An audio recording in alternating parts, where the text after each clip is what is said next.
All right, now we're on example 2 of finding or evaluating functions using weird expressions as inputs. Okay, so how do we do this? Exactly the same way as the previous example, and exactly the same way as if you were plugging in numbers into your function. Nothing changes, except we just have ugliness to plug in. Nothing unusual going on here. So let's first start with g of minus x. How do we figure out what that is?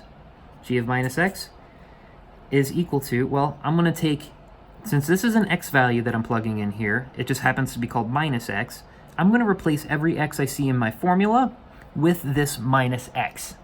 So, as always, I like to use parentheses so I can keep my work organized. I replace this first x with minus x, because that's what I'm plugging in. Minus 5 times minus x, because I'm replacing this x with the minus x as well.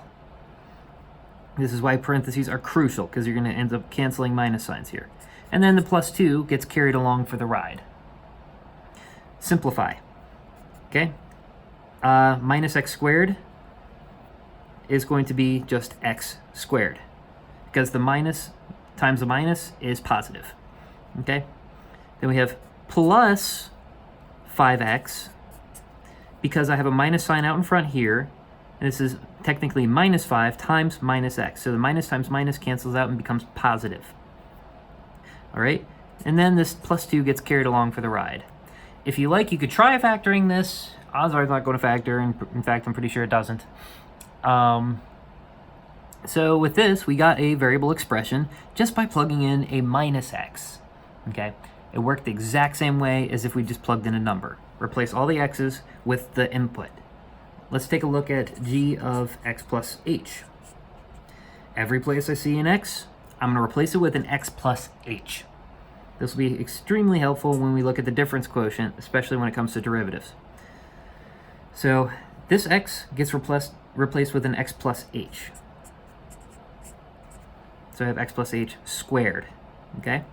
I have minus 5 times x plus h. All right, we're not adding h to the end, we're plugging in x plus h for x. All right, then we carry along this plus 2, it comes along for the ride. And now, if you wanted to simplify this, you could expand everything, that is FOIL. I'm going to skip that step. All right, if you want to expand this, you may. I'm not going to. I just wanted to illustrate what you do. You just plug in x plus h every place you see an x. All right, let's look at the next one, g of a. So every place I see an x, I'm replacing it with an input of a. So the expression is going to be the same as up here, except every place I have an x, I'm going to have an a.